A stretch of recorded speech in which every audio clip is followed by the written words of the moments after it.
Alright, we're going to show you guys how to fix a patch. Someone punched a hole in my wall. It's pretty much the same technique for a 1-inch patch to a 3-foot patch. It's the same technique. So usually we take a straight piece, either level or a piece of wood. I like to do the outline of it. See where I'm at, make it nice and square. Another technique is you already cut the piece of drywall that's for the size and you can put it up against it. And then you can do the same thing with a pencil. Outline, outline, outline. And I like to mark so I know the top piece of the drywall beats the top of that, just in case your patch isn't square. So the next step is you gotta cut it out. We used to use drywall, or you can use a keyhole saw. I like to use just a regular razor blade, and you just basically score the line. Just score it 1 or 2 times, go down, score the side, do it again, do it again, do it again. Once you get it scored nicely, nice and deep, the patch will come right out. Give you a nice square cutout. Get all that old broken stuff out of there. Clean up the edges a little bit. Most people think you have to cut out from stud to stud so you have something to screw to. That's not the case. What we usually do is we use some 1x2s or 2x2s or even a 2x4. So you just get pieces like this and cut them a little bigger than the patch size. What I like to do is we use regular drywall screws for 1/2-inch drywall, so 1 1/4 inch, 1.5 screws. And then you just get the screws ready to go. And then you put the patch in there and you get it halfway through. This is just basically backing. I like to get at least 2 screws in there, 2 or 3 in the old sheetrock.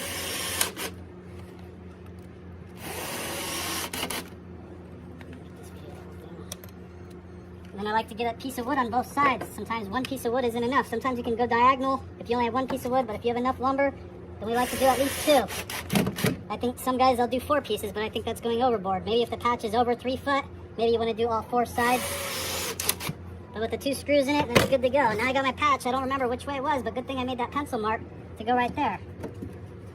The patch is kind of loose, so I just shave off or use a rasp, take some off, and go there. This patch is not tight, but that's fine because I'm going to be using a quick set materials and a fiberglass. So once we get the patch in place, I like to screw it in. And it helps if you actually get the screw in the stud. Same thing here, you want to get 1, 2 screws on each side, that way the patch is nice and secure because we don't want it to come out and re-crack out. 2 screws, 2 screws. There we go, we just hung our patch, so we no longer need our hanging tools. I always keep a bucket with my hanging tools. A lot of guys wear a big hanging belt, but I don't need all that just to do a simple patch job. Once we're about ready to do the tape, I just like to always scrape it to take the rough edges off. And sometimes when there's a gap like that, you can mix some quick set mud and pre-fill it, or you could just put the tape on it. I use a fiberglass tape. I put it on each side. This fiberglass will keep it from cracking, A nice easy patch. That should be good enough. I like to press it down so I know it's secure. If you want to even double it up, do a nice diagonal piece each direction. That'll even make it even better and stronger. The next step is we just mix some 5-minute. This is the 5-minute I like to use. It's a quick set 5-minute mud. It's perfect for patch jobs like this. I always use a 12-inch knife. Some guys like to use a 10-inch knife, 8-inch knife, but I always stick to my 12-inch knife. You always want to have fresh water, and then I keep my 5-minute in a separate bucket so it's always sealed up and kept away from water.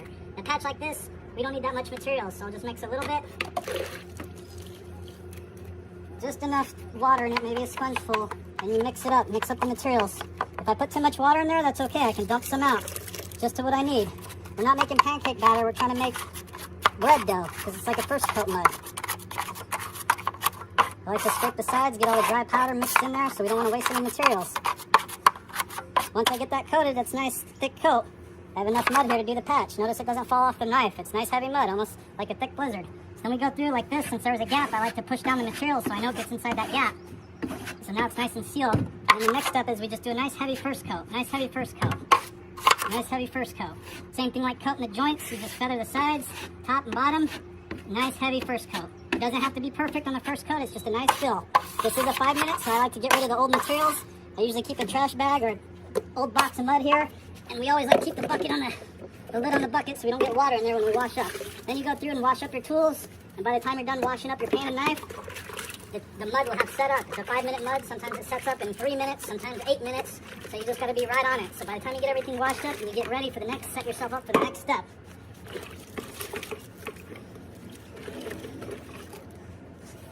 I got everything cleaned up, so then I want to check my mud. It's still wet to the touch, so we just wait.